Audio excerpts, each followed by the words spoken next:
Hey everyone, I just want to quickly mention right at the start here that this video will contain spoilers for the recently released film, Episode 9, The Rise of Skywalker. If you're still waiting to see the film and are trying to avoid spoilers at this time, I would ask that you please proceed with great caution. With that, thank you very much for the support everyone, and I hope that you enjoyed today's video.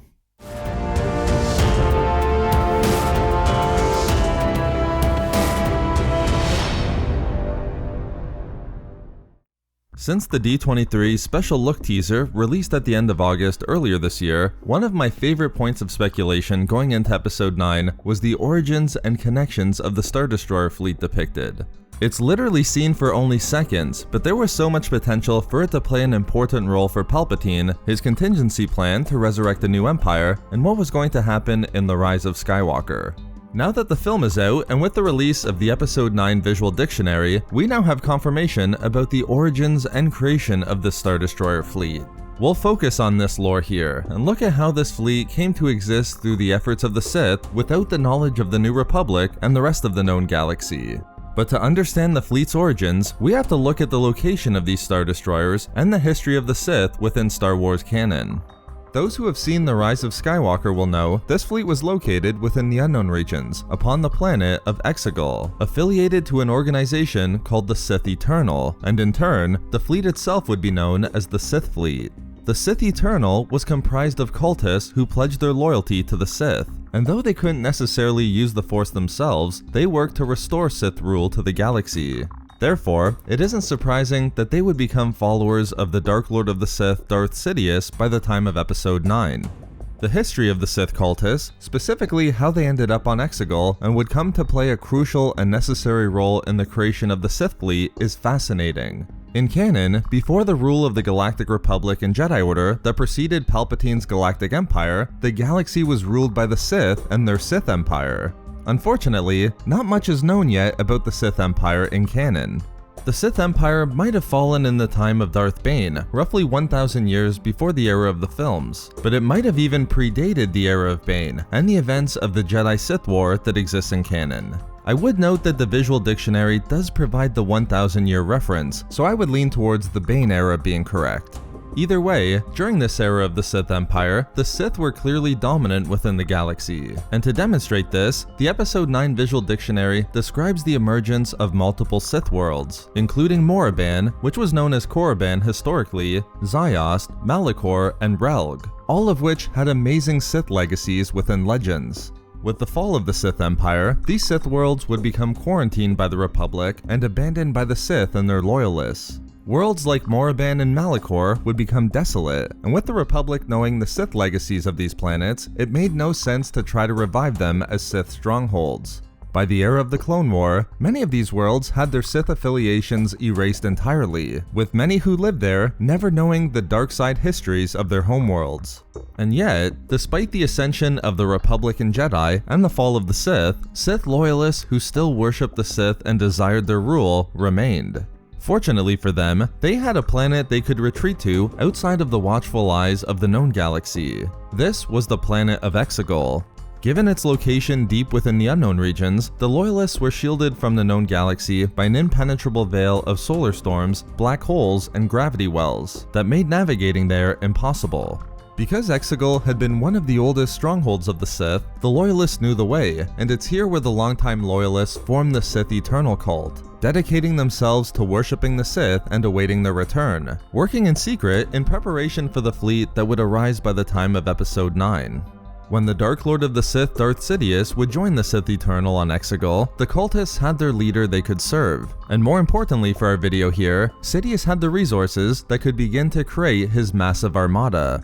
Among the Sith Eternal who were ready for the re-emergence of the new Sith Empire were engineers, shipbuilders, and workers who were forced to carry out the demands of the Loyalists.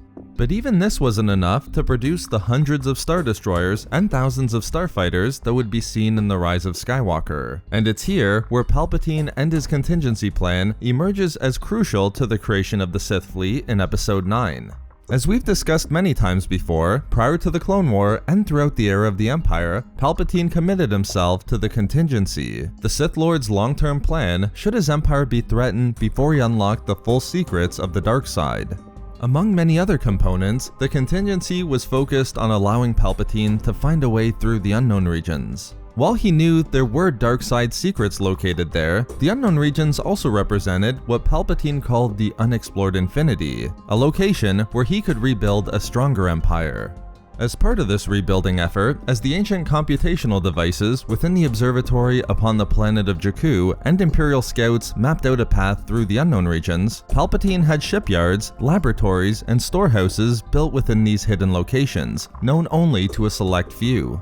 Prior to Episode 9, we knew that these secret facilities were utilized by the First Order, where corporations such as Kuat and Trall Engineering and Seiner Jameis fleet systems would build starfighters, star destroyers, and other vehicles for the First Order. However, Palpatine would also utilize these hidden shipyards and facilities to further his goals with the Sith Fleet, and his efforts to retake control of the galaxy and rebuild the Sith Empire. Again demonstrating the importance of the history of the Sith Loyalists described at the beginning of the video, numerous Sith Loyalists sat within the executive boards of Seiner Jameis and Kuat and Trall, allowing for supplies, resources, and actual designs to be funneled to Exegol in secret, without anyone within these corporations or the known galaxy knowing. For example, the Mandator 4 class dreadnought of the First Order, introduced in Episode 8, was actually a test project for the Sith Eternal's Ziston class star destroyers on Exegol. The combination of the Sith Eternal's own shipbuilders and engineers, the legacy of decades of Imperial experimentation, and the assets who were unknowingly assisting within Seiner Jameis and Kuat and Trall allowed the Sith Fleet to grow over the succeeding years, to become one of the largest fleets in galactic history, hidden within Exegol's staging grounds. Although that explains how Palpatine and the Sith Eternal Sith Fleet was created in terms of resources and production, how was such a massive fleet actually staffed? According to the Episode 9 Visual Dictionary, each Ziston-class Star Destroyer in the Sith Fleet was 2,406 meters in length, which although smaller than the First Order's Resurgent class, was far larger than the Empire's 1,600-meter Imperial 1 class. And if each Imperial 1 class Star Destroyer had a crew of about 37,000, the Sith Fleet must have had millions of personnel as well. How is this possible? Again, it was the Sith Loyalists who formed the Sith Eternal who were instrumental. It should first be noted that even though each Star Destroyer in the Sith Fleet was far larger than the Imperial 1 class Star Destroyer, its crew requirements were still far less than their Imperial predecessors. Although the Star Destroyers look very similar, Palpatine and the Sith Eternal ensured that their Ziston-class capital ships were outfitted with far more efficient systems in the area of automation. This cut down on the crew requirements significantly, and yet, each Star Destroyer still had a crew of 29,585. The thousands of personnel required for the Sith Fleet, both in terms of officers and technicians, were recruited from the children of the Sith Eternal cultists on Exegol. Given their place within the lineage of Exegol Sith Loyalists, these officers and technicians were taught to admire and worship the power of the dark side. While they themselves couldn't utilize the Force, they nevertheless accepted the belief of the generations that came before them, that the Sith should ultimately rule. In this way, the officers and technicians of the Sith Fleet were far more loyal and fiercely devoted to their duty than even those of the First Order, both of which had trained their entire lives for. While the officers of the First Order believed it was their destiny to regain control of the galaxy from the New Republic, the Sith Fleet personnel internalized this philosophy deeply, as their connection to the Sith made them believe the galaxy was theirs to rule by cosmic right. Therefore, the creation of the Sith Eternal Sith Fleet was centuries in the making, with its origins reaching back to the Sith Empire that ruled before the Galactic Republic and Jedi Order. While the Sith Loyalists would place the origins of the fleet on Exegol, it was the emergence of Palpatine on the Unknown Regions planet that would be the catalyst for its creation, and its horrifically powerful designs, a product of the Dark Lord's contingency plan. The advancements made to the tie line of starfighters and evolution in Star Destroyer technology made the Sith Fleet a threat to the entire galaxy. So there we have it, the origins and creation of Palpatine's Sith Fleet on Exegol.